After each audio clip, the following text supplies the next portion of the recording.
Yeah, hello viewers. There is a friend sent a comment to me, was commenting on one of the videos I did. The video I last directed. I'm the scriptwriter, the director of these videos, although they don't feature me, but they are my ideas, and some of them are epic ideas that have been passed down that we also had when we were young. Not plagiarizing, but stories of the ancients. Well, Itan Meji that we just released from Toyland Creations actually is a story of two friends that were kind of inquisitive. They wanted to know tomorrow. They wanted to know about themselves. They wanted to know spiritually. And somehow they went to people they call seers. And the seers told one of them he was going to be very wealthy, and the second one was not going to control money at all, was going to be very poor. And so the one that was handed a destiny that was not pleasing, went into the field and was very hardworking, began to work very hard. At least, well, if I don't really succeed, I'll be able to feed myself. And at a point, it went beyond that. When he started seeing results, he went beyond it and continued until he became very rich and very great. But the other one, on the other hand, having been handed over, some concocted, I won't say lies, because a lot of things culminate into what is seen in the spiritual. So, and what is seen in the spiritual many times, they still go through the process. So people ask me, why am I am a Christian, why am I releasing all these kind of videos that goes into African spiritism and all that? My reply is this. The youths of nowadays, especially in Nigeria and other African countries, are just looking for results in ways they can't find results. And so I get bothered about these things. And you see, somehow, if you call them in the name of church or what is familiar to them, Islam, whatever, if it's church or through the Islam, they won't feel you. Many of them are going the other way now. And so the message has to be passed through the other way. And what's the other way? Many of them are going through fetish. Many of them also believe in a lot of fetish things now.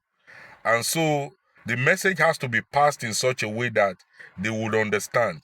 Now, what's the message in this story? The message is you can't bypass the process.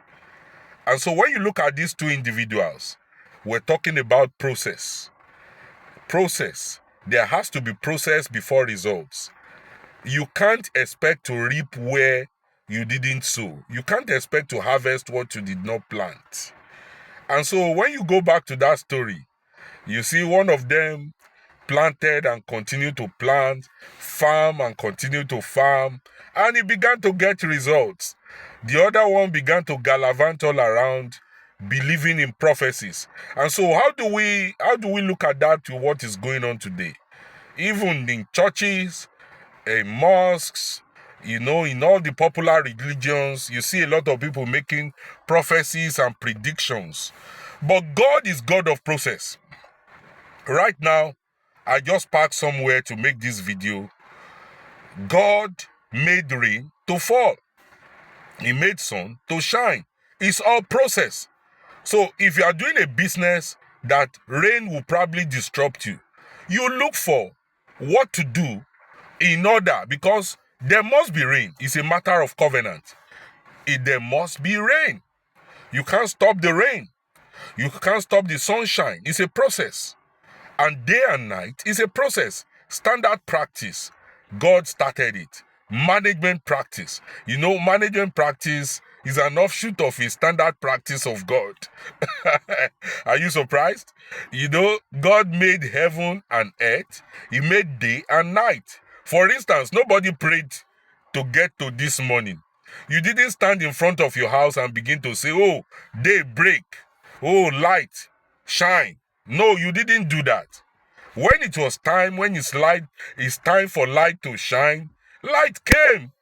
You know, you see the sun revolving around its orbit. It's not your making. You can't make the sun. You can't contend with the sun.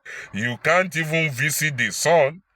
They are part of the system. It's a system and process that God has made.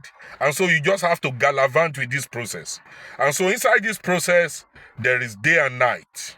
Inside this process, there is the law of sowing and reaping. And so when you look at that film, you find out that the other guy just capitalized on the law of sowing and reaping, and he reaped. Are you surprised? You know, so whoever you are, whether you are a Christian, whether you are a Muslim, whether you are a Buddhist, whether you practice Shintoism, Taoism, all kinds of religion, the standard process is there. And mind you, God knows you. He knows you. But I will tell you, by the gospel I preach, that there is only one way to God, and that is Jesus Christ. So, and you see, it doesn't mean that any other religion will not prosper. Prosperity is a different thing entirely. And so when some of our folks mixed up all these things, I have not been happy with the kind of gospel that was preached in mixing these things. Oh, come to Jesus, he will prosper you. No, come off it. Come off it. Yes, the Bible says, I believe that you prosper and be in good health. It's God's priority that you prosper and be in good health.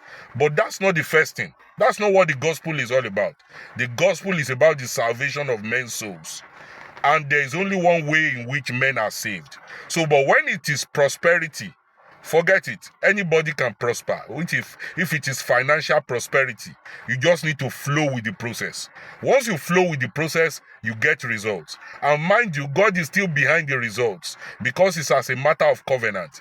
He made covenant that these things, they will be sowing, they will be reaping. So there's no favoritism there. God is no respecter of persons. If you sow, you will reap, and that's it. Just go and sow. And so my message to the young people of today is you have to flow with the process. You have to work. You have to be hardworking. There is no shortcut. Religion will not do any shortcut for you. So you have to flow with the process. You have to work hard. Thank you very much. Until I come your way.